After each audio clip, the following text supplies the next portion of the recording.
नमस्कार। आकाशवाणी से प्रस्तुत है समाचार संध्या।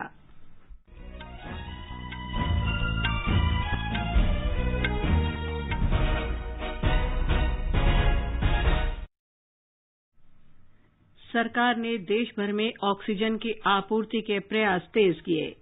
रेलवे ने महाराष्ट्र, उत्तर प्रदेश और दिल्ली को 450 मीट्रिक टन तरल चिकित्सा ऑक्सीजन उपलब्ध कराई।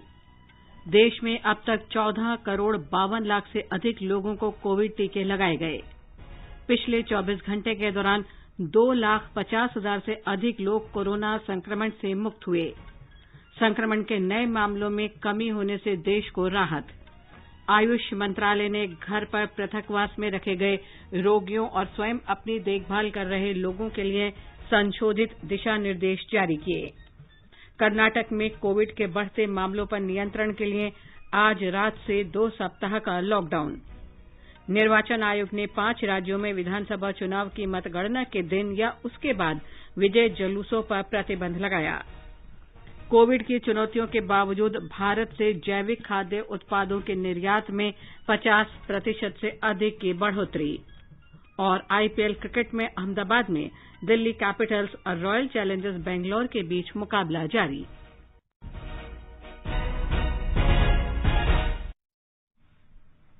कोविड मरीजों की संख्या फिर से बढ़ रही है। श्रोताओं से अपील है, कोई भी कोताही न बरतें, सुरक्षा के सभी उपायों का पालन करें और 45 वर्ष से अधिक आयु के सभी लोग निसंकोच टीका लगवाएं। सुरक्षित रहें और 3 आसान उपायों का पालन करें। मास्क पहनें, 2 गज दूरी है जरूरी, सुरक्षित दूरी बनाए रखें, हाथ और मुंह साफ रखें। और अब समाचार विस्तार से। सरकार ने देश भर में ऑक्सीजन आपूर्ति की मांग से निपटने के लिए प्रयास तेज किए हैं। केंद्र सरकार ने 10 मीट्रिक टन और 20 मीट्रिक टन क्षमता के 20 क्रायोजेनिक टैंकर आयात किए हैं। देश में ऑक्सीजन टैंकरों की कमी दूर करने के लिए इन्हें विभिन्न राज्यों को आवंटित कर दिया गया है। ऑक्सीजन का परिवहन बढ़ाने के लिए ये क्रायोजेनिक आईएसओ कंटेनर आयात किए गए हैं। सड़क परिवहन और राजमार्ग मंत्रालय ने उद्योग और आंतरिक व्यापार संवर्धन विभाग से परामर्श के बाद इन्हें मध्य प्रदेश, उत्तर प्रदेश, राजस्थान, दिल्ली और गुजरात के आपूर्तिकर्ता को आवंटित किया है। ब्रिटेन से चिकित्सा सहायता की पहली खेप आज भारत पहुंची। विदेश मंत्रालय ने कहा कि इस खेप में 100 वेंटिलेटर और 95 ऑक्सीजन कंसंट्रेटर शामिल हैं। अमेरिका, फ्रांस, जर्मनी, इजरायल और यूरोपीय संघ सहित कई राष्ट्रों ने कोविड महामारी से निपटने के लिए भारत को सहायता का वायदा किया है। इन देशों ने कहा है कि वे भारत को ऑक्सीजन, नैदानिक परीक्षण, वेंटिलेटर और सुरक्षा कवच उपलब्ध कराएंगे। एक रिपोर्ट। फ्रांस 8 उच्च क्षमता वाले ऑक्सीजन जनरेटर, तरल ऑक्सीजन और वेंटिलेटर भेजेगा। व्हाइट हाउस ने कहा कि अमेरिका ऑक्सीजन से संबंधित आपूर्ति और वैक्सीन सामग्री प्रदान करेगा। कल IAF C-17 ने दुबई एयरपोर्ट से 6 क्रायोजेनिक ऑक्सीजन कंटेनरों को एयरलिफ्ट किया और पानागर एयरबेस पर उतरा। बैंकॉक के ऑक्सीजन कंटेनरों को वायुसेना द्वारा एयरलिफ्ट किया गया था। पिछले शनिवार को सिंगापुर के चांगी हवाई अड्डे से कंटेनरों को भी लाया गया था। सुपर्णा सैकिया, आकाशवाणी समाचार, दिल्ली। प्रधानमंत्री नरेंद्र मोदी ने कल अमेरिका के राष्ट्रपति जो बाइडेन के साथ फोन पर बातचीत की। दोनों नेताओं ने भारत और अमेरिका में कोविड की स्थिति पर विस्तार से चर्चा की। चर्चा के दौरान कोविड की दूसरी लहर को नियंत्रित करने के लिए टीकाकरण प्रयासों, आवश्यक दवाओं की आपूर्ति तथा चिकित्सा उपकरणों की उपलब्धता सुनिश्चित करने के उपायों पर बातचीत हुई। राष्ट्रपति बाइडेन ने भारत के साथ एकजुटता प्रकट करते हुए कहा कि उनका देश भारत के प्रयासों में सहयोग करने के लिए कृत संकल्प है और वेंटिलेटर तथा कोविशील्ड वैक्सीन बनाने के लिए कच्चे माल और दवाओं की सुगम और प्रभावी आपूर्ति में सहायता करेगा। श्री मोदी ने भारत को दी जा रही सहायता के लिए राष्ट्रपति बाइडेन को धन्यवाद दिया। उन्होंने वैक्सीन मैत्री, कोवैक्स भागीदारी और क्वाड वैक्सीन पहल जैसे कार्यक्रमों से कोविड महामारी को नियंत्रित करने का उल्लेख किया। अमेरिकी राष्ट्रपति के साथ बातचीत में टीके के निर्माण के लिए कच्चे माल और दवाओं की सुगम और प्रभावी आपूर्ति के महत्व पर भी जोर रहा। उन्होंने कहा कि स्वास्थ्य सेवा क्षेत्र में भारत और अमेरिका की साझेदारी कोविड की वैश्विक चुनौती का समाधान कर सकती है। रेलवे ने महाराष्ट्र, उत्तर प्रदेश और दिल्ली को 6 ऑक्सीजन एक्सप्रेस से लगभग 450 मीट्रिक टन तरल चिकित्सा ऑक्सीजन की आपूर्ति की है। 26 टैंकरों के माध्यम से करीब 10,000 किलोमीटर से अधिक की दूरी तय करके तरल चिकित्सा ऑक्सीजन का वितरण किया गया है। रेल मंत्रालय ने कहा है कि रेलवे द्वारा देश के विभिन्न हिस्सों में तरल चिकित्सा ऑक्सीजन पहुंचाने का काम जारी है। ऑक्सीजन एक्सप्रेस से दिल्ली को आज सुबह 70 मीट्रिक टन से अधिक तरल चिकित्सा ऑक्सीजन की पहली खेप प्राप्त हुई। मंत्रालय ने बताया है कि वर्तमान में एक और ऑक्सीजन एक्सप्रेस बोकारो से जबलपुर के रास्ते भोपाल जा रही है। ये रेलगाड़ी 6 टैंकरों में 90 मीट्रिक टन तरल चिकित्सा ऑक्सीजन ले जा रही है। इससे मध्य प्रदेश में ऑक्सीजन की मांग पूरी हो सकेगी। इस बीच लखनऊ से एक और खाली रेलगाड़ी बोकारो पहुंच गई है।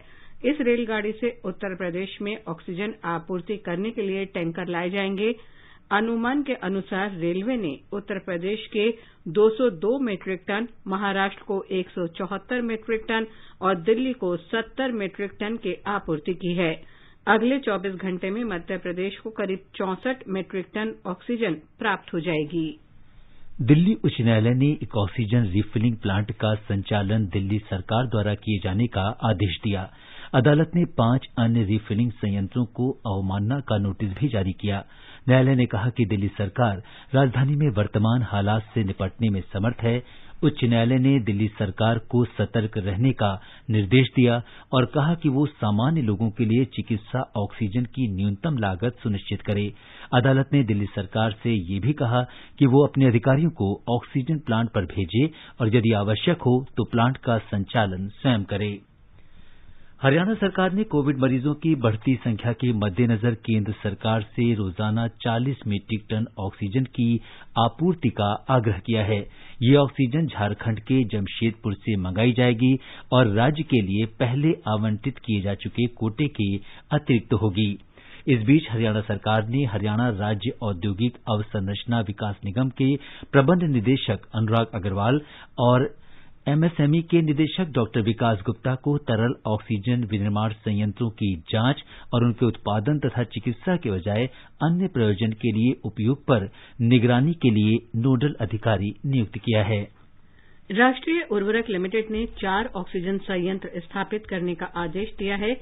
ये संयंत्र नोएडा, लखनऊ, गोरखपुर और भोपाल के सरकारी अस्पतालों में लगाए जाएंगे। प्रत्येक संयंत्र में रोजाना 70 सिलेंडरों की क्षमता होगी। रेलवे ने विभिन्न राज्यों के इस्तेमाल के लिए करीब 4,000 कोविड चिकित्सा डिब्बों की व्यवस्था की है, जिनमें लगभग 64,000 बिस्तर हैं। रेल मंत्रालय ने बताया है कि विभिन्न राज्यों को 169 डिब्बे सौंपे जा चुके हैं।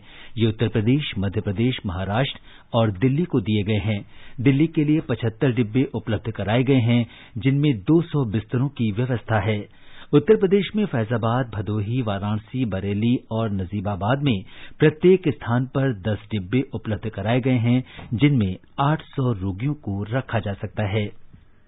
बंबई उच्च न्यायालय ने आज एक जनहित याचिका के संदर्भ में ये जानने की कोशिश की कि रेमडेसिविर जैसी कोविड औषधियां फार्मास्यूटिकल कंपनियों से सीधे निजी हाथों में कैसे जा सकती हैं, जबकि कंपनियों को समूचा उत्पादन केंद्र सरकार के लिए करना होता है। केंद्र सरकार द्वारा इन औषधियों को राज्य में वितरित करती है। मुख्य न्यायाधीश दीपांकर दत्ता और न्यायमूर्ति गिरीश एस कुलकर्णी की खंडपीठ ने ये टिप्पणी मुंबई के एक अधिवक्ता की जनहित याचिका के संदर्भ में की। उच्चतम न्यायालय ने फिर से स्पष्ट किया है कि कोविड संकट के दौरान ऑक्सीजन, दवाइयों, वैक्सीन और अन्य आपूर्तियों की कमी के मामले में विभिन्न राज्यों में याचिकाओं की सुनवाई से उच्च न्यायालयों को रोकने की उसकी कोई मंशा नहीं है। शीर्ष अदालत ने कहा कि वो पूरक भूमिका अदा करना चाहता है और संकट के ऐसे समय में मूक दर्शक बना नहीं रह सकता। न्यायमूर्ति डीवाई चंद्रचूड़, एलएन राव और रविन्द्र एस भट्ट की 3 न्यायाधीशों की खंडपीठ ने कहा कि वे उच्च न्यायालयों को सुनवाई से रोक नहीं रहे हैं, परंतु प्रादेशिक सीमाओं से संबंधित मुद्दों के कारण उच्च न्यायालयों को कोई कठिनाई होने की स्थिति में पूरक भूमिका अदा कर रहे हैं। उच्चतम न्यायालय ने पिछले सप्ताह देश भर में कोविड के बढ़ते मामलों के बीच ऑक्सीजन, वैक्सीन और दवाइयों की वितरण संबंधी समस्याओं के बारे में सुनवाई करने का निर्णय किया था। ये समाचार हमारी वेबसाइट newsonair.com/hindi और हमारे mobile app news on AIR पर भी उपलब्ध हैं। चलो मिलकर एक शुरुआत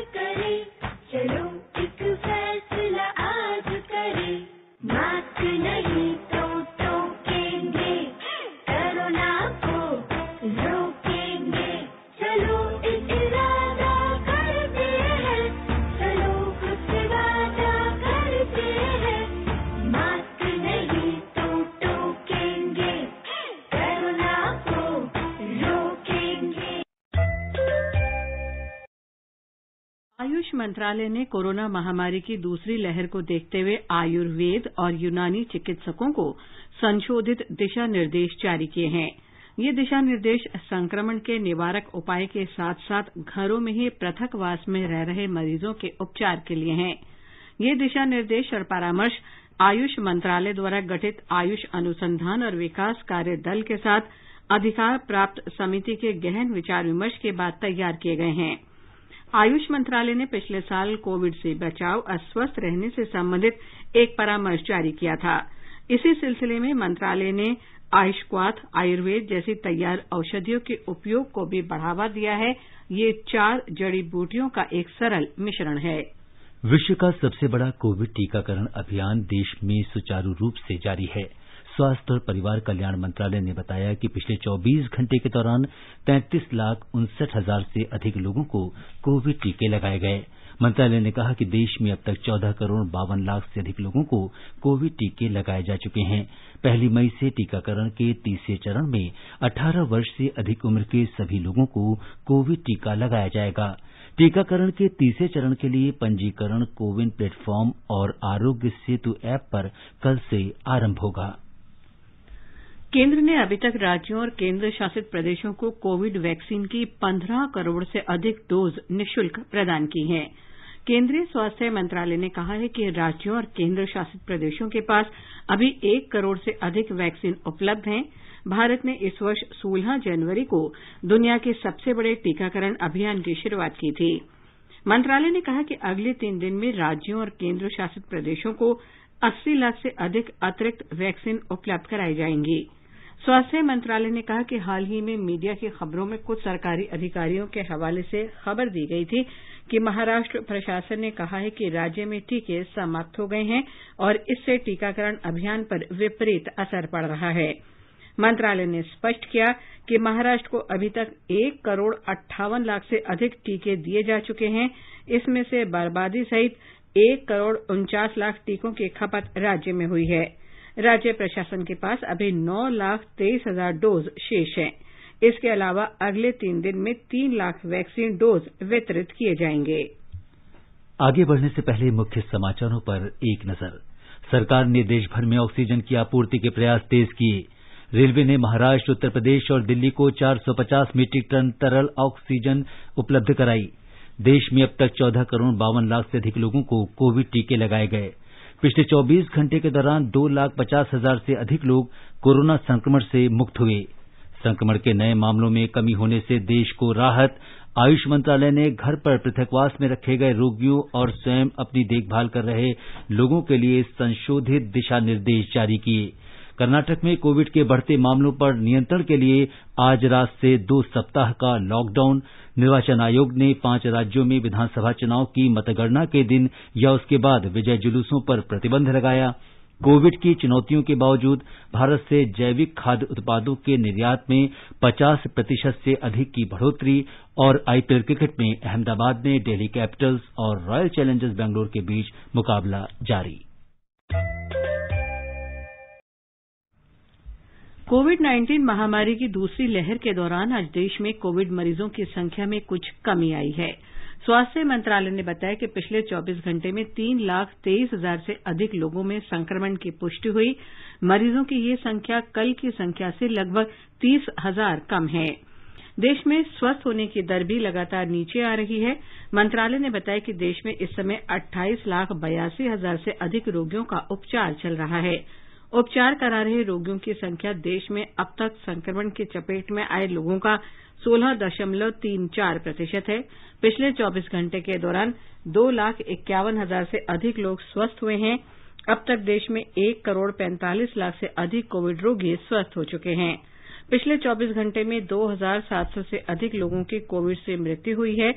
इसके साथ ही देश में मृतकों की कुल संख्या 1,97,000 से अधिक हो गई है। भारतीय आयुर्विज्ञान अनुसंधान परिषद के अनुसार 16,58,000 से अधिक कोविड नमूनों की जांच की गई। अब तक देश में 28 करोड़ कोविड नमूनों की जांच की जा चुकी है। महाराष्ट्र में मुंबई सहित पूरे राज्य में भी कोरोना संक्रमण के मामलों में दिन प्रतिदिन कमी आ रही है। विशेषज्ञों का कहना है कि किसी कोविड रोगी से होने वाले संक्रमण के मामले में भी रोजाना कमी हो रही है। दूसरी तरफ राज्य में टीकाकरण अभियान तेज कर दिया गया है। एक रिपोर्ट। किसी भी विषाणु की संसर्ग क्षमता नापने के लिए रिप्रोडक्शन नंबर या आर नंबर एक महत्वपूर्ण साधन है। अगर आर नंबर 1 से ज्यादा है तो संसर्ग की क्षमता बढ़ती है और आर नंबर 1 से कम होने के बाद संसर्ग धीरे धीरे बंद हो जाता है। आसान शब्दों में कहा जाए तो अगर आर नंबर 1.5 है तो इसका मतलब है कि 100 मरीज अन्य 150 लोगों को संसर्गित कर सकते हैं। मिशिगन विश्वविद्यालय के स्कूल ऑफ पब्लिक हेल्थ में कार्यरत संशोधक भ्रमर मुखर्जी के अनुसार महाराष्ट्र में यह संख्या पिछले माह 1.7 थी। अब यह घटकर 1.1 रह गई है। राष्ट्रीय औसत से यह संख्या बहुत कम है। ऐसी ही गिरावट कायम रही तो राज्य में नए मरीजों की संख्या में और गिरावट हो सकती है। जीवन भावसार, आकाशवाणी समाचार, मुंबई। केंद्र शासित प्रदेश पुदुचेरी में आज कोविड के 1021 नए मामले सामने आए। हमारे संवाददाता ने बताया है कि प्रदेश में कोरोना से 13 और लोगों की मौत होने के साथ मृतकों की संख्या बढ़कर 771 हो गई है। प्रदेश में इस समय कोविड के सक्रिय मामलों की संख्या 7,828 है, जिनमें से 1,522 लोग अस्पताल में और 6,306 लोग घरों में संगरोध में हैं। 690 लोगों को अस्पतालों से छुट्टी दे दी गई है। ठीक होने वाले मरीजों की दर 84.38% है। कोविड मरीजों की मृत्यु दर 1.4% है। कुल 7,73,660 कोविड परीक्षण किए गए, जिनमें 6,95,574 व्यक्ति नेगेटिव पाए गए। इस बीच प्रदेश में 1,87,641 लोगों को कोविड टीका लगाया गया, जिनमें 31,491 स्वास्थ्य देखभाल कर्मी, 18,473 अग्रिम पंक्ति के कार्यकर्ता और 1,15,536 आम लोग शामिल हैं। पुदुचेरी से चंद्रमोहन की रिपोर्ट के साथ समाचार कक्ष से रवि कपूर। मध्य प्रदेश में पिछले 24 घंटे में 12,686 कोविड मरीजों की पुष्टि हुई। इसके साथ ही राज्य में कुल संक्रमित मरीजों की संख्या 5 लाख से अधिक हो गई है। हमारे संवाददाता ने बताया कि इस दौरान 11,612 कोविड मरीज स्वस्थ हुए और 88 लोगों की मृत्यु हुई। तेलंगाना में पिछले 24 घंटों के दौरान कोविड और अन्य गंभीर बीमारियों से एक दिन में रिकॉर्ड 52 लोगों के मरने की पुष्टि हुई है। राज्य कोविड बुलेटिन के अनुसार पिछले 24 घंटे में 10,122 लोगों में कोरोना संक्रमण की पुष्टि हुई। इस समय राज्य में 69,000 से अधिक रोगियों का इलाज चल रहा है। पिछले 24 घंटों के दौरान 6,446 रोगी स्वस्थ हुए हैं। पंजाब में घर पर रहकर उपचार करा रहे 1,80,461 कोविड रोगी पूरी तरह स्वस्थ हो गए हैं। इस समय 38,948 मरीजों का घर में उपचार चल रहा है। कर्नाटक में कोविड संक्रमण की श्रृंखला तोड़ने के लिए राज्य सरकार ने आज रात 9 बजे से 14 दिन के राज्यव्यापी लॉकडाउन लगाने की घोषणा की है, जो 12 मई को सुबह 6 बजे तक जारी रहेगा। अगले 2 सप्ताह तक केवल आवश्यक वस्तुओं की दुकानें सुबह 6 बजे से 10 बजे तक खुली रहेंगी। बेंगलुरु में मंत्रिमंडल की बैठक के बाद लॉकडाउन की घोषणा करते हुए मुख्यमंत्री बीएस येदियुरप्पा ने कहा कि राज्य में बस, ऑटो रिक्शा, टैक्सी और बेंगलुरु मेट्रो रेल की सेवा अगले 14 दिन तक बंद रहेगी। सभी सिनेमाघर, mall, gym, sports complex, stadium, तरणताल, मनोरंजन पार्क, क्लब, बार और ऑडिटोरियम भी बंद रहेंगे। असम सरकार ने आज रात 8 बजे से सुबह 5 बजे तक राज्य भर में रात्रि कर्फ्यू लगा दिया है। कर्फ्यू 1 मई तक लागू रहेगा। राज्य के स्वास्थ्य मंत्री हिमंता बिस्वा शर्मा ने बताया है कि गुवाहाटी के एक निजी शैक्षणिक संस्थान में 1,000 बिस्तरों वाला कोविड देखभाल केंद्र जल्द ही शुरू हो जाएगा। हमारे संवाददाता ने बताया है कि राज्य में कल 3,000 से अधिक कोरोना के मामले दर्ज हुए। असम के मुख्य सचिव द्वारा जारी आदेश में किसी भी व्यक्ति के आने जाने पर पूर्ण प्रतिबंध लगाया गया है। हालांकि आवश्यक सेवाओं, चिकित्सा कर्मचारी और रोगियों को इस प्रतिबंध के दायरे से बाहर रखा गया है और साथ ही कोविड-19 टीकाकरण के लिए जाने वाले लोगों को छूट दिया गया है। वैध पहचान पत्र वाले पत्रकार भी रात के कर्फ्यू के बाहर रहेंगे। इसके अलावा अंतर्राज्य आवागमन और आवश्यक वस्तुओं के परिवहन पर कोई प्रतिबंध लागू नहीं होगा। इसके लिए कोई अलग से अनुमति या ई पास की भी आवश्यकता नहीं होगी। मानस प्रतिम शर्मा, आकाशवाणी समाचार, गुवाहाटी। छत्तीसगढ़ की राज्यपाल अनुसुईया उइके ने राज्य में सभी सरकारी और निजी विश्वविद्यालयों के कुलपतियों को पत्र लिखकर उनसे कहा है कि वे कोरोना संक्रमण के प्रसार को रोकने के उपायों के बारे में लोगों को जागरूक करने के लिए अभियान चलाएं। नई दिल्ली में एम्स के निदेशक डॉक्टर रणदीप गुलेरिया ने कहा है कि घर में ताजी हवा की आवाजाही का उचित प्रबंध भी कोविड से लड़ने में सहायक हो सकता है। It's important that we have COVID-appropriate behavior inside the house, and I would say not only wearing a mask, make sure that your windows are open, there is good cross ventilation, because we know that the virus tends to stay in the air for a longer period of time. There is aerosol transmission, and cross ventilation will also help. You could, when you're inside the house and you're not having guests or other people at home, you can wear a simple cloth mask also. But if you have people and you're sitting together with outsiders, it would be worthwhile either to have 2 layers of the cloth mask or to have a surgical mask over which you could wear a cloth mask. NITI Aayog में स्वास्थ्य मामलों के सदस्य doctor VK. Paul ने कहा कि Covid से बचाव के लिए अब घर में भी मास्क पहनना जरूरी है।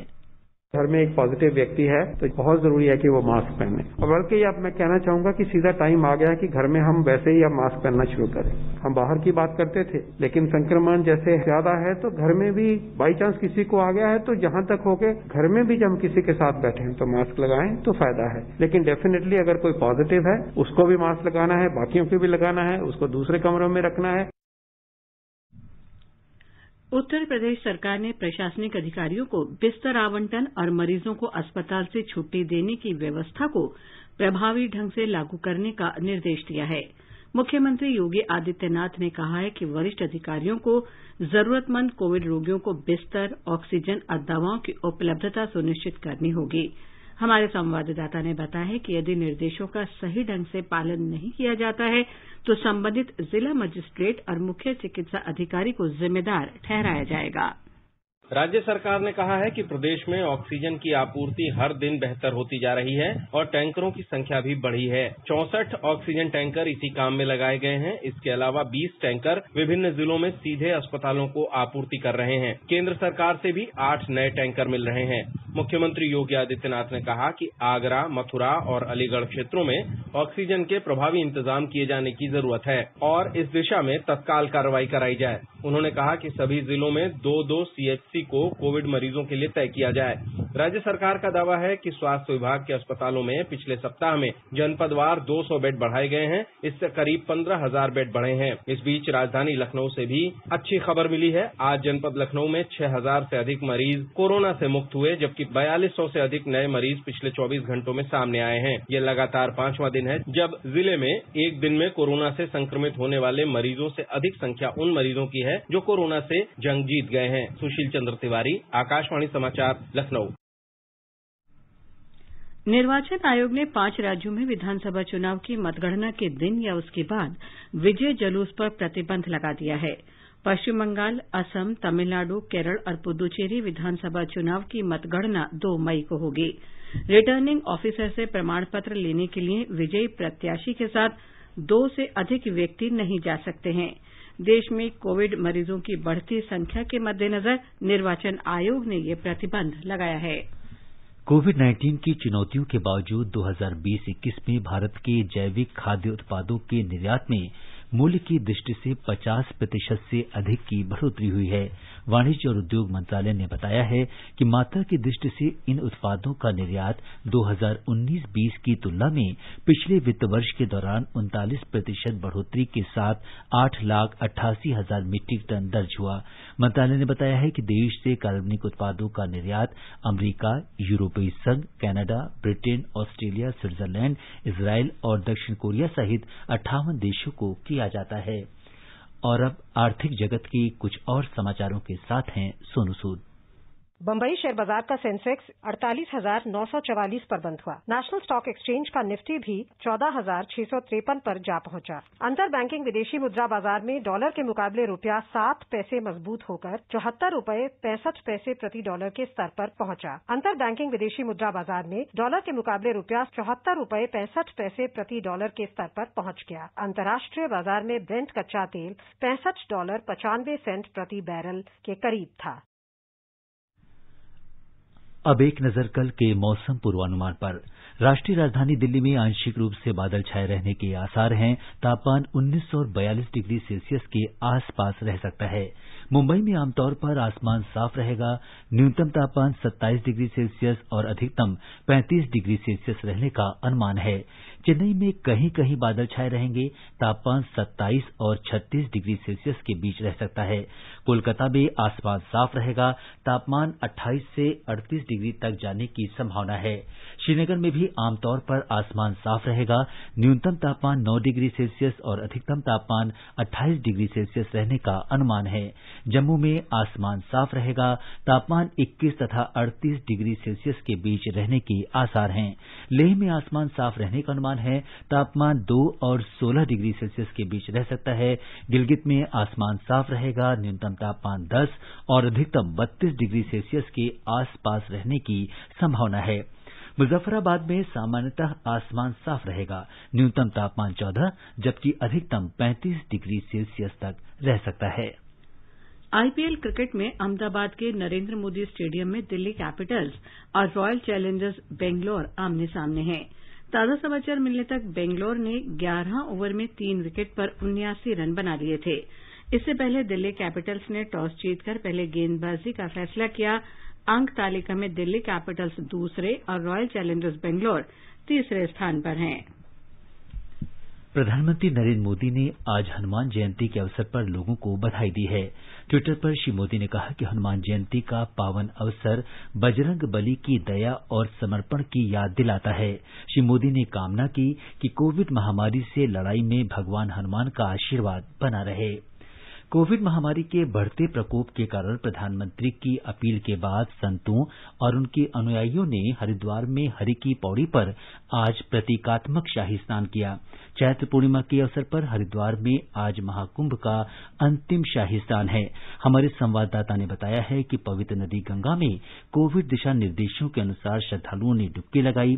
हरिद्वार में कोविड मरीजों की बढ़ती संख्या के मद्देनजर इस अवसर पर व्यापक प्रबंध किए गए हैं।